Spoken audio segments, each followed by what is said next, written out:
right, let's talk about our favorite division. We are all here to do what Falcons do. Look at that. All right, man. NFC South. It's Brady's division to lose. I 13-4.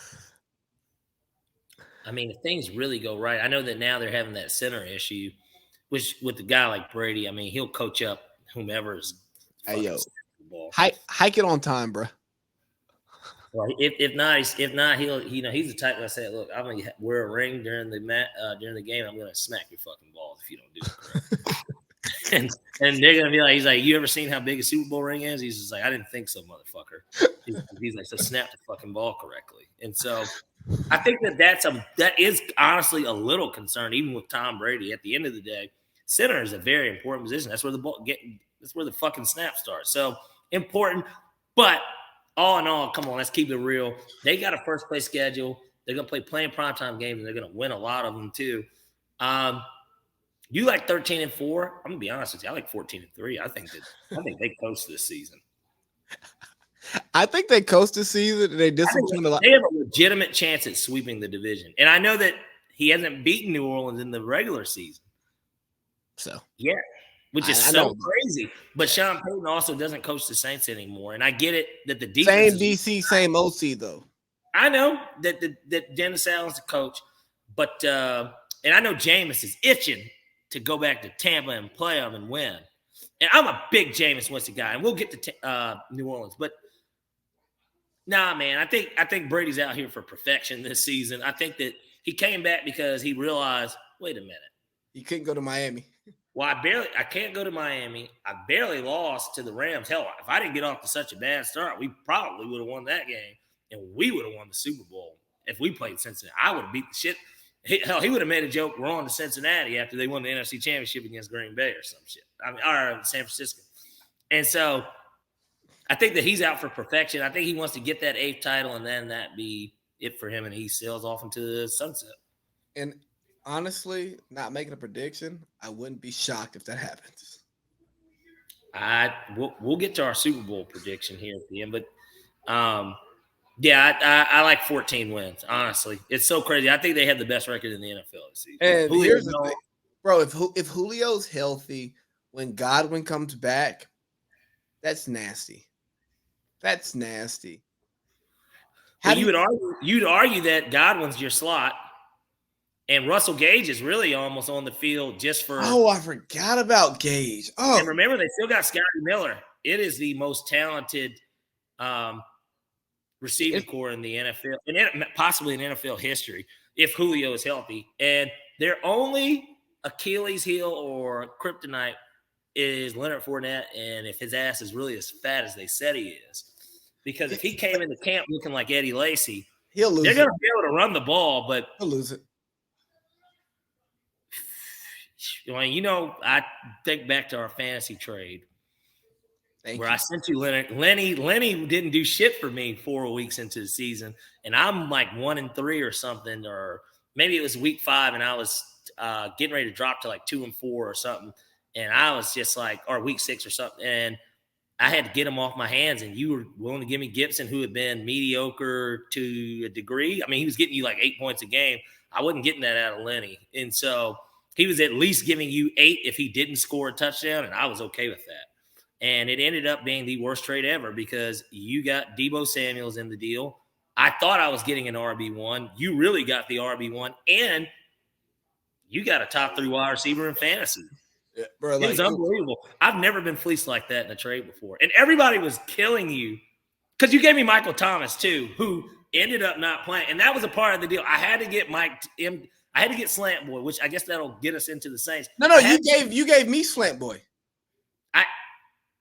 What else did you give me then? I gave you Fournette, Deebo. I gave you Gibson and a good player. It looked bad, but you gave. It was a receiver. Yeah, you gave me Slant Boy. To add, he was supposed to play in like 3 weeks, right? To make me want to take it, which I would have taken it without Slant Boy.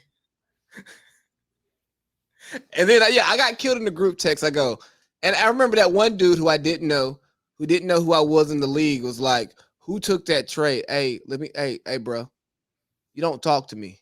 He's out of the league this year. He was not even in it. Exactly, because he It don't wasn't talk. Riley. It was Manny. Yeah. You don't talk to me, okay? I'm a staple in this league. I got respect in this league. If I make a trade, even if Parlay Pete thinks he's fleecing me, I got respect amongst the people in this league because I don't make a lot of trades. I'm the Green Bay Packers. We develop. Hold on. I really want to find out who you traded me, and I've got the app up. I got to. We can move on to the Saints, but I really want to know who you gave me because you did give me a receiver. I just they wiped this stuff. They wipe it away. Hold on.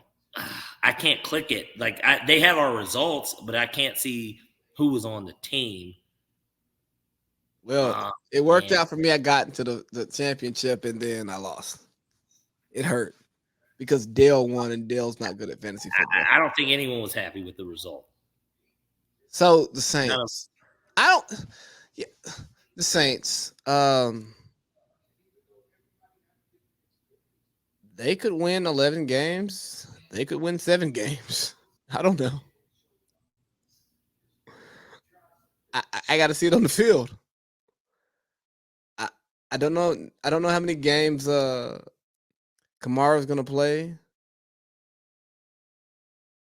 Olave's supposed to be good, but I don't know if he's going to be good. So it's I don't know. And we've lost Parlay Pete. That's not good. But yeah, so I think the Saints will finish second in the division. If I pull up their schedule real quick, I think that'll tell us the full story of what's happening with them. But they have a good team, right? They're bringing back their defense.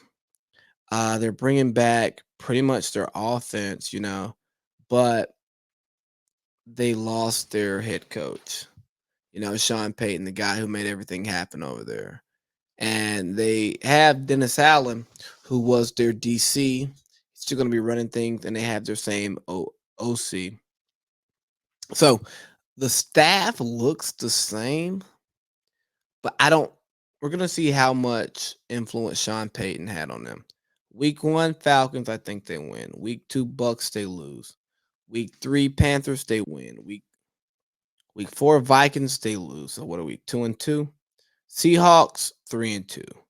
Bengals, 3-3. Cards, 3-4. Raiders, 3-5. Ravens, 3-6. Steelers, 4-6. Rams, 4-7. Niners,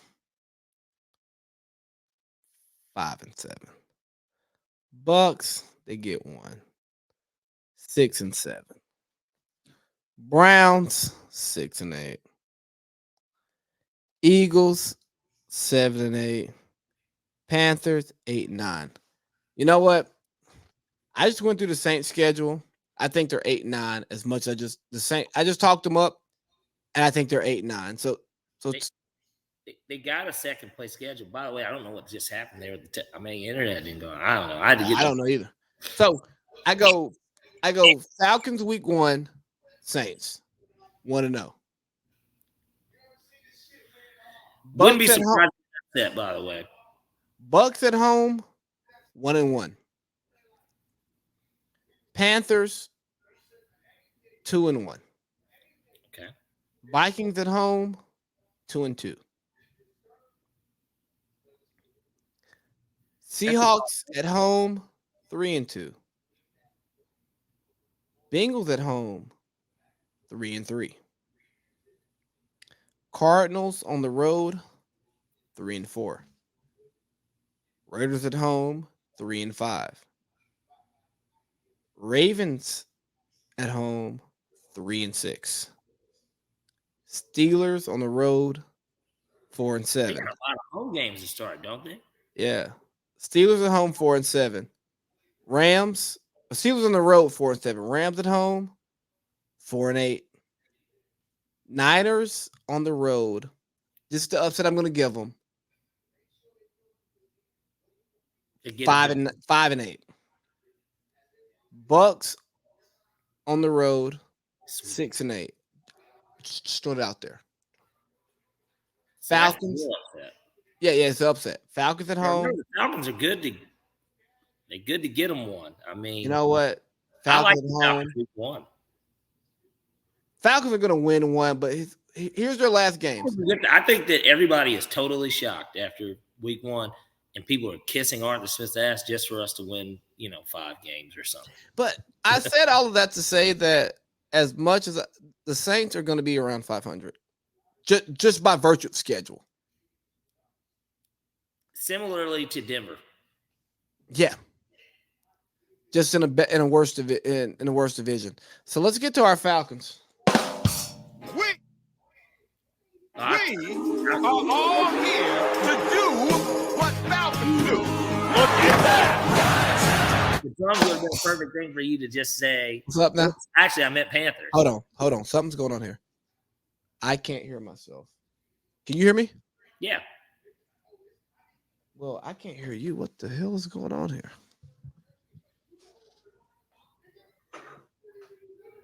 Say something. How about this one? No, I can't hear nothing. 1 second. Hello? No, I can't. I still can't hear anything. Give me a second. What is going on? Hey, you talk about the Falcons, and I'm going to leave and come right back because I don't know what the hell is going on here. If there's anything I can do, I can talk about the Falcons. We're going to go ahead and kick off the Falcons preview with the idea that anyone that watches Falcons football or knows anything about Falcons football knows that this season is the official first page of the non-Matt Ryan era. Can you hear me? No? Keep going. I can't hear. This is the first official this is the start of a new era. Oh, you can hear me now. Yeah. I said that to kind of start off, I said anyone that knows anything about the Falcons this season is that this is the first page of our new era. And there's no expectation coming into it. And even as a bit subjective look or bias look at kind of the season, I'm also going to be this season, if there's any season I can be real about it, it's this year. I don't expect much out of this team. I'm excited to see really if they hit on any of these picks. And so I was kind of a fan of Drake London. I don't know if we needed wide receiver there, but I'm glad we didn't draft a quarterback at them because clearly they didn't need to. And that was my biggest thing going in. There were people talking about Malik Willis. It was just a lot of smoke. And I personally understood why they went wide receiver. I was hoping defense. I think that once Thibodeau went to New York, that was completely out of the question. And then once we didn't get old boy from NC State on the line, that it was, man, we got to really go best player available. And I think that on their board, I'm not mad at the Drake London pick because I know it's early and everybody wants to trash me for my take on it. But I think that with Drake London, we're talking about a guy who, in my opinion, ceiling is Mike Evanish. And so I just like the idea of it when I saw him working out. I didn't watch too much Pac-12 football, especially early in the season when he was actually playing. But the numbers were encouraging on a bad team. And he did go to USC, which has been a football factory, for the last 40 years, 50 years since OJ. So it's one of those things where he's a freak athlete because we saw him in the gym. Yeah, he can ball, and he played at USC when he got there. So, he just decided to go football instead of ball, which not mad at him. He had a better chance of making it in the NFL than he did the NBA. Because if you're not a dog in basketball, you're not going to the fucking NBA. You can be a dog and not go to the NBA. So, freak athlete. I like the transition. I like that pick. I like D'Angelo Malone, local kid. He went to Cedar Grove. He was the AAC Defensive Player of the Year twice at Western Kentucky. Really enjoyed that pickup. Shout out to Western Kentucky. They recruited me back in high school. Yeah. Shout out to Western Kentucky. I think didn't Bobby Petrino coach there a little bit? That was like his job after the Louisville or Arkansas fiasco. But nonetheless, I I love that pickup. That was one that really stuck out to me. Troy Anderson, let me tell you, we got upset on draft day because they didn't take Nakobe Dean and they played the same position. When I actually got to see the Troy Anderson clips, first of all, he was player of the year in the Big Sky. Let's start there. All that. He was freshman of the year, but he was the quarterback of the team. No, he was freshman of the year as a running back. He moved to linebacker. Then he went to quarterback, and he was first team All Big Sky as quarterback. Then he was a linebacker in his junior and senior year, and was player of the year as a defensive player at Montana State. And he ran the fastest 40 of any linebacker. I think that the dude clearly is a football player, and that's what I liked about the pick. Now that I'm looking at it hindsight, I do wish that they still took Nakobe Dean, but I'm willing to give this guy a chance because everything that he accomplished in smaller division football, I get it. But everything that he accomplished tells me that this guy's a football player and that maybe he just didn't look. The transfer portal just became a thing a year ago, and maybe he could have been one of those fifth-year guys that went and played at Penn State. He could have played it. He could have.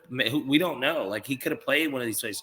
He was high on a lot of people's boards when I would read out about later that this guy was by far the best Division 1AA player all around in that league. So, like, I'm okay with the pickup. I enjoy that pickup. I don't want to get too much into all the pickups, but after learning about him and doing a little bit of research, I get it. Nakobe has the injury concerns, and you know what? 1 year in fantasy, I drafted Dez over Julio, not because I thought that Dez was better than Julio. I just don't like to draft players from the hometown team, and the Falcons have been allergic to that for years. I mean, they did end up drafting the O-lineman and the tight end with the last pick, but it's one of those things where it's like, hey, man, we're gonna stay away from these Georgia guys because. And I think the Falcons had the best view on the medicals with Nakobe. And they just go, we like the talent, but we don't like the medicals. And we're not in a position. Like, if we miss on this guy, I feel like we can tell Rich, hey, Rich, stall me out. Let me get one more year. But if you go with Nakobe, who you know is a talent, but you know the obvious injuries, if that shoulder goes out in week 3, it's like, bro. Well, the scouts that get hired to do this stuff, and the medical guys are like, we told you he was fucking not healthy. What, exactly. But Miles Jack used to have that too. Him coming out, that was like a huge concern for him. I remember some people thought that I remember when Miles Jack was toting that rock at UCLA and was a hell of a tackler and everything. And like his injury history was that big concern. And he was a guy that fell out of the first round. He was supposed to be like a top 15, top 10 pick. Well, he played like it. Didn't he go to Pittsburgh? He went to UCLA. No. I'm talking about Pittsburgh like now. He did from Jacksonville. He's a Steeler. Yeah, he's a Steeler. Yeah, from Jacksonville. But the point is, people were predicting he had a 5-year NFL career because of the injury concerns. It's held up pretty well. So I hope I hope that Nakobe Dean has a long, successful career. But at the same time, they need to be right about this pick too, because that's going to be controversial. So here's what I think is going to happen to our Falcons. I think we're going to end up in a Ryan Tannehill, Jimmy G quarterback situation because we're going to end up winning 6 games. And we're going to be too far away from the top. And we're not going to be able to make a move to get there. So it's, what do we do next? Like, what do we do instead?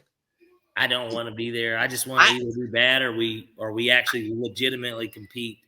I don't want to be there either, but I think that's where we find ourselves. But that's what we just were this year, and then it just defeats the purpose of getting rid of Matt Ryan. I know. But maybe we say, hey, with James Garoppolo, we got 10 more years of solid quarterback play, and if we do everything else right. 10? Are you fucking smoking over there? 8? 5. At best. What is Jimmy G, 30? Yeah, 30. He's not the type of guy I see playing till 40. He already is injury prone. 5 at best, and he'll probably miss a season and a half within that 5 if that's the case. But we'll have him on a good number. That'll be the thing. We will have him on a good number. He's not getting $40 million. He's going to get about. Yeah. He's 91. He might. He's November 2nd, 91. He's 30. He's 30. So yeah, 5 at most. And like I said, with injuries compiled and based on what we do know, even though he was a backup for 4 years, 3 years, whatever it was, he's missed seasons. 5 years tops for him. 10. Come on, 10. That's why I said, what are you smoking? Like, what is over there? Yeah, he's not playing the 40. I say 5, but I think. Are they putting something in that Anheuser-Busch? Huh? I said, are they putting something in that Anheuser-Busch that I don't know about? No. I think that and tequila, but I think that Arthur goes after James Garoppolo or his guy Ryan Tannehill this offseason if we're not, or maybe Justin Fields is available. I don't know, or maybe Jalen Hurts is available. Who knows? Or maybe Baker Mayfield's available. Oh no! Well, they didn't want him this offseason, so I don't know why. Hey, so let's get to the last team in our division. So we got a quarterback battle going on between Baker and Sam Darnold. All reports are saying Sam Darnold's on the trading block. No one's trading for him. Pretty much. They just at that point, he's going to sit there and hope that Matt Rule gets fired by week 8, maybe week 9, wherever their bye week lands. If it's not a late one, it's like midseason. They're going to hope that they're about 2-7 or something like that. And maybe Sam gets another shot at showing that he can at least be a high-end backup or something. Bold prediction, and I hate it. I think they're worse than us. Now, they can be better than us, but they have a lot of ifs to be better than us. Baker Mayfield has to play as well as he did 2 years ago, and Christian McCaffrey has to be healthy. I think that combination, they'll win more game than us, personally, just because they're running back, quarterback. And if you listen to Josh, DJ Moore is the best thing since sliced bread. And so he's better than – I don't listen to Josh in anything. I saw his group chat basketball ratings. Josh has got an opinion that can't be changed. And so – Josh will probably put Donovan McNabb in the Hall of Fame. Funny enough, me and Justice, when we talked about that whole Matt Stafford thing, the jersey number with Jameson Williams there, we talked about that in a sense. Did you call him? Huh? Did you call him after he tried to compare it to Matt Ryan? I called him out on the group. I didn't call him, but okay. But I had said I already had answered to that. I said that's not a fair comparison. No, not at all. But the comparison I did make, I said it'd be more like Donovan McNabb with the Eagles, and that isn't even a good comparison, but it's closer in my opinion because McNabb did go to a Super Bowl. McNabb did go to 5 NFC championships, but McNabb never overwhelmed anyone. I don't think. Matt Stafford, I think his raw talent gives him more respect than he deserves as a quarterback. But it also helps. Now, granted, he's playing with the best defensive player of all time. Hell, we're already done with Carolina.